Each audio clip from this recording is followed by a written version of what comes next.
Orai bai mote, orai bai na malewo yo. Orai mote yo. Oh ina lewo, mama ina malewo yo. Orai mote yo. Orai bai na malewo yo. Orai mote yo. Man of lang, man of masai I tinu kile.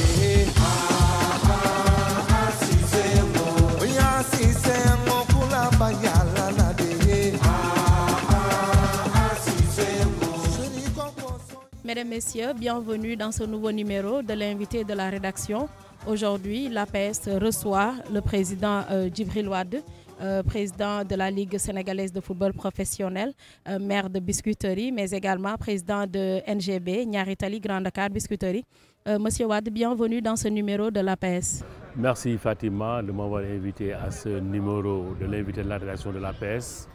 Et je suis très heureux et très content quand même d'être ici par vous-même, tout en ayant une pensée pieuse à mon frère Salif Diallo, que le paradis soit sa dernière demeure.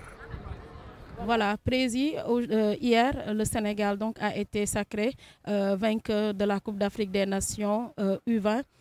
Quel est le sentiment déjà qui vous anime aujourd'hui? Sentiment de réconfort, sentiment de joie, parce que quand même, quoi qu'on puisse dire, c'est encore un autre trophée qui est venu dans notre pays. Cela augure de très bonnes choses. Donc, le travail a été commencé pratiquement depuis 2011, mais à partir de 2012 quand même, la fédération s'est réorganisée. C'est toute une équipe, c'est le travail de toute une équipe, donc gouvernement, du président de la République et de tout le peuple sénégalais. Et il nous reste maintenant à conquérir les U23 et plus les cadets, les U17.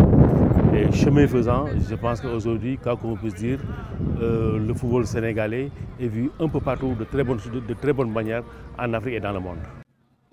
Voilà, donc après l'équipe nationale A au Cameroun, il y a également l'équipe des malentendants. Aujourd'hui, l'équipe nationale U20. Donc aujourd'hui, quel est le secret de ce travail? Mais écoute, le secret c'est d'abord, je crois que c'est le Manko Oudinamni. Mais avant le Manko Oudinamni quand même, nous avons eu la chance d'avoir quand même une race de dirigeants quand même très doués à la tâche, qui ont accepté de s'unir, d'unir leurs forces et de travailler ensemble. Ensuite, quand même, il y a aussi l'appui du gouvernement du Sénégal à travers le président de la République qui a déployé beaucoup de moyens, quoi qu'on puisse dire, et qui a aussi beaucoup assisté le football sénégalais et le sport en général. Et cette conjonction de forces-là a fait aujourd'hui quand même nous sommes au niveau où nous sommes. Et après l'équipe nationale a aujourd'hui les malentendants, comme tu l'as dit. Et je pense qu'aujourd'hui, ce qu'on retient de ça, c'est qu'il faut donner aux gens le temps de travailler. Il faut du temps au temps pour pouvoir travailler. Et c'est ce que nous avons fait avec le président Augustin Senghor et son équipe. C'est ce que nous avons fait avec Aliou Cissé. C'est ce que nous sommes en train de faire avec le président de la République Macky Sall. Le Sénégal sera très attendu au niveau africain, voire même mondial, vu ses performances. Aujourd'hui, qu'est-ce qu'il faudra faire pour maintenir cette dynamique? Oui, aller au sommet, ce n'est pas très difficile, mais c'est se maintenir qui est difficile. Ce qu'il faudra faire, je crois que le président de la République l'a dit quand il recevait l'équipe nationale à prime, c'est-à-dire que l'équipe nationale locale, et c'est aujourd'hui de développer le football local. Et ça aussi, il avait demandé au ministère des Sports de lui proposer quelque chose. Ce n'est pas encore fait. Et je pense qu'il faut aller vite. Il faut aller très vite, comme disait ma grand-mère. Ce que nous avons commencé au Dokoyagali. Donc aujourd'hui, il faut commencer ce travail-là. Il faudrait aujourd'hui que le ministre nous appelle, que l'on fasse un travail pour pouvoir développer ce football local-là. Le président a lancé l'idée et nous y étions. La Ligue sénégalaise de football professionnel avait fait un symposium, les documents sont là, tout est prêt. Maintenant, il appartient maintenant au ministère des Sports de voir comment concrétiser cela. Et je pense que tout le football est prêt. Donc, si je comprends bien, à votre niveau, tout est fin prêt suite à l'appel du président Macky Sall qui avait demandé aux acteurs de lui proposer un plan de soutien au football local. Écoutez, on attendait que cet appel-là. Et je pense qu'aujourd'hui, vous avez eu l'écho du symposium qui a été fait. Et ce symposium-là l'initiative, c'était une initiative de la Ligue sénégalaise de football professionnel. Mais c'était tous les acteurs qui sont dans le sport qui étaient venus, ceux qui étaient dans la Ligue et hors de la Ligue. Et ces documents-là sont les documents de la Fédération sénégalaise de football. Ce n'est pas le document de la Ligue sénégalaise de football professionnel uniquement. Il faut savoir qu'aujourd'hui, la Ligue est composée de clubs qui sont dans l'élite. Et tous les clubs qui sont en bas, demain, peuvent venir à l'élite. y a des clubs qui étaient dans l'élite aujourd'hui qui sont descendus. Je donne l'exemple de Niayes Tally aujourd'hui qui est en National 1. Je donne l'exemple de la Gendarme qui est en National 1. Et ces clubs-là qui sont aujourd'hui à la base, se battent pour venir dans l'élite. Et le nivellement par le bas, ce n'est pas bon. Donc aujourd'hui, il faut commencer par aider l'élite du football sénégalais pour que demain, tous ces jeunes-là que vous avez vus ici, et d'ailleurs, qui se battent pour être de grands footballeurs, il faut leur donner la chance d'être des grands footballeurs. Il faudrait aujourd'hui que le football nourrisse son homme. L'industrie sportive qu'on a tant théorisée, il faut que ça, qu'on parvienne à la mettre en acte. Depuis 2009 jusqu'à nos jours, aujourd'hui 2023, 14 ans déjà, on parle du football professionnel au Sénégal.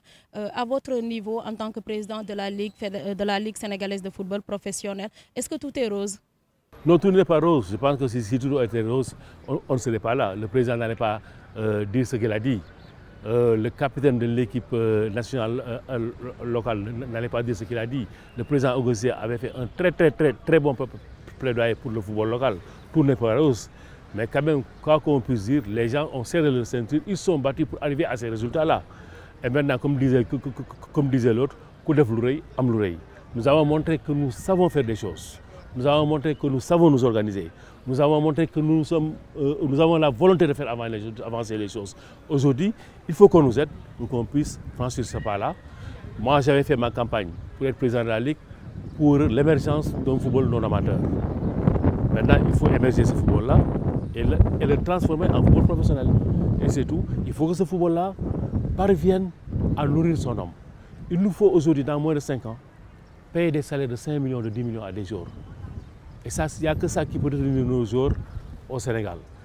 Il faut nous qu'on se batte pour que nos joueurs n'aillent pas en Mauritanie, au Maroc, en Égypte, un peu partout en Afrique. Le joueur sénégalais qui quitte Dakar, quitte le Sénégal, doit aller directement en Europe. Et le minimum qu'on doit demander aujourd'hui, c'est un minimum de 500 000 €, comme le font les Brésiliens. Au Brésil, nous avons vu des transferts de 20 millions d'euros, 10 millions d'euros. Il faut que le Sénégal aujourd'hui, qui est sur le toit de l'Afrique, parvienne à être à ce niveau-là. Ce qu'on dit, l'industrie du sport, nous devons pouvoir le concrétiser. Mais Président, le paradoxe est que le Sénégal est champion d'Afrique des Nations avec l'équipe nationale locale.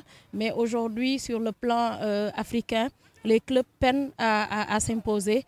Qu'est-ce qui pose réellement le problème? C'est le problème de moyens. C'est ces moyens-là que nous demandons pour les clubs. Nous avons des équipes nationales fortes. Cela veut dire que, au point de vue individuel, nous parvenons à faire de bons joueurs. Le cursus du football sénégalais, il est bon. Maintenant, le problème c'est d'avoir des clubs forts. Et pour avoir des clubs forts, il nous faut l'aide de l'État, l'aide des sociétés nationales, l'aide du privé. Ensuite, il nous faut organiser les Sénégalais pour qu'ils viennent en masse dans les stades regarder les matchs de football. Je pense que c'est ce qu'il faut. Mais maintenant, pour venir dans un stade regarder un match de football, il faudrait quand même un bon environnement pour accueillir les footballeurs. Cet environnement, c'est les stades. Il nous faut de bons stades. Il nous faut encore nous organiser davantage, regarder nos horaires de marche. Je pense qu'en pleine chaleur comme ça, on ne doit pas jouer un match de football. Parce que le spectateur, le Sénégalais qui va aller voir un match de football, il faut lui donner le temps de manger chez lui, boire le thé et aller au stade vers 18h, 19h, 20h. Aujourd'hui, on n'a pas la possibilité d'organiser des matchs nocturnes parce que les stades sont mal éclairés. Là aussi, c'est un travail que nous devons faire. Il nous faut aujourd'hui l'éclairage dans tous les stades du Sénégal. Dans un mois, nous allons entrer dans moins d'un mois, nous allons entrer dans le mois de Ramadan. Qu'est-ce qui nous empêche de jouer nos matchs après la Coupe du Jour? S'il n'y a pas d'éclairage, on ne pourra pas le faire. Donc tout ça, il y a tout ce cocktail-là qu'il faut réunir et qu'il faut régler. Justement, parlant du problème d'infrastructure au niveau du Sénégal, mais plus particulièrement à Dakar, le ministre des Sports, Yankoba Diattara, avait annoncé la remise des clés du stade de Yoff et la pose également de la première pierre du stade de Cameroun. Cela constitue également un ouf de soulagement. Oui, c'est un ouf de soulagement, mais je pense qu'aujourd'hui, le ministre Yankoba Diattara avait dit que c'est la Coupe du Monde qui nous avait empêché de poser la première pierre. Aujourd'hui, la Coupe du Monde étant terminée, il faudra même qu'on s'attelle à poser cette première pierre-là pour le stade Demba Diop. Parce que c'est le stade Demba Diop qui va faire soulager les Dakarois. C'est vrai qu'il y a le stade de Yoff, il y a le stade de Jaslem, il y a le stade de Passé Zassedi, mais Demba Diop, c'est au cœur de Dakar. Demba Diop attire beaucoup. Et Demba Diop aussi, c'est un complexe où l'environnement quand même est favorable au football. Donc aujourd'hui, il nous faut le stade Demba Diop quand même pour pouvoir assister à certains grands matchs. Parce que Demba Diop, c'est 15 000 places. Et 15 000 places, à part le stade Abdoulaye Wade, le stade de l'Amitié, c'est le stade de 10 000 places, de 5 000 places, de 3 000 places. Donc Dakar doit pouvoir avoir un stade de minimum de 15 000 places. Président de NGB, Niary Tally Grand Dakar Biscuiterie. Aujourd'hui, en national, Niary Tally est premier de sa poule. Quel est l'objectif que vous vous fixez cette saison? L'objectif que les dirigeants sont fixés, c'est la montée. Je pense que Dieu fait bien les choses. Ils ont bien débuté, mais le problème, c'est de se maintenir. Il faudrait qu'ils travaillent bien, qu'ils se concentrent. Et ce n'est pas encore atteint. J'ai vu quand même à voir que travailler au niveau de la Ligue amateur, c'est extrêmement difficile. Jouer en national, c'est extrêmement difficile. C'est des voyages très difficiles, aller en Casamance, en Kédougou, etc. Mais il faut savoir aussi que Kédougou et Casamance font partie du football sénégalais. Et je souhaite demain qu'il y ait un club de Kédougou, un club de Tambacounda, un club de Matam au niveau de la Ligue sénégalaise de football professionnel. Ça va élargir l'éventail du football sénégalais aux autres régions. Parce que je l'ai toujours théorisé, il ne faut pas que le football se concentre à Dakar et à Thiès. Il faut qu'au Sénégal, au niveau de l'élite, les gens puissent voyager, aller à Tamba, au niveau de l'élite, aller à Matam. C'est ce qui va nous faciliter la tâche quand on va aller demain en Guinée, au Mali, pour nos déplacements. Parce que, comme disent les Wolof, l'eau djangol, l'eau commentari. Dernière question peut-être. Est-ce que votre statut de maire de Biscuiterie n'a pas d'impact sur la gestion du football? Non, ça n'a pas d'impact ni sur la gestion du football, ni sur mes activités professionnelles. Je suis industriel de profession. Mais au contraire, ma fonction de maire de Biscuiterie m'a permis aujourd'hui de réaliser cette infrastructure-là. Et ça, je crois que c'est une bonne chose pour le sport sénégalais. Et depuis que nous avons vu beaucoup de maires aujourd'hui qui sont en train de mettre des gazons synthétiques dans leur commune. Donc je pense que, ne serait-ce que pour éveiller mes autres collègues maires, ça a été une bonne chose. Maintenant, c'est un problème d'organisation. Je suis en train de m'organiser pour aujourd'hui faire ce que je dois faire au moment opportun. Parce que la Ligue sénégalaise de football sénégalaise a une administration. La mairie de Biscuiterie a une administration et aujourd'hui c'est cette administration-là qui fait le travail. Nous, aujourd'hui, nous avons un rôle de ménager, nous donnons des ordres et qu'ensuite, au niveau de la Ligue sénégalaise de football, nous avons un conseil d'administration qui donne des orientations et moi je vais à l'application de ces orientations-là. Donc ce n'est pas très difficile. Et aujourd'hui, la mairie me permet aujourd'hui d'aider les sportifs. Et je pense qu'aujourd'hui, nous avons vu les résultats. Au niveau de Ouakam, vous avez vu, le président Aziz Gueye, qui était président de Ouakam, il est maire, il est parvenu à donner une subvention aujourd'hui de 50 millions de francs à l'ESO. Et je l'en félicite. Et je demande à mes autres collègues maires de faire autant pour aider la jeunesse. Je demande aussi, je lance un appel au maire Barthélémy Dias d'aider les clubs de Dakar et aux autres maires d'aider leurs clubs pour que ces gens-là puissent s'organiser et régler un certain nombre de problèmes au niveau du sport sénégalais. Monsieur Djibril Wade, président de la Ligue de football sénégalaise, par ma voix, l'agence de presse sénégalaise vous remercie. Merci beaucoup, je vous remercie et je lance un appel à tous les supporters de NGB de se mobiliser derrière ce club-là. Je lance aussi un appel à tous les membres de la Fédération sénégalaise de football de s'unir et d'aller vers le Manko wuti ndam li ak yeneen ndam yëpp. Merci Monsieur Djibril Wade, président de la Ligue sénégalaise de football professionnel, président de Niary Tally Grand Dakar Biscuiterie, mais également maire de Biscuiterie, qui était l'invité de la rédaction de l'agence de presse sénégalaise. Nous vous donnons rendez-vous dans d'autres émissions. Merci et à très bientôt.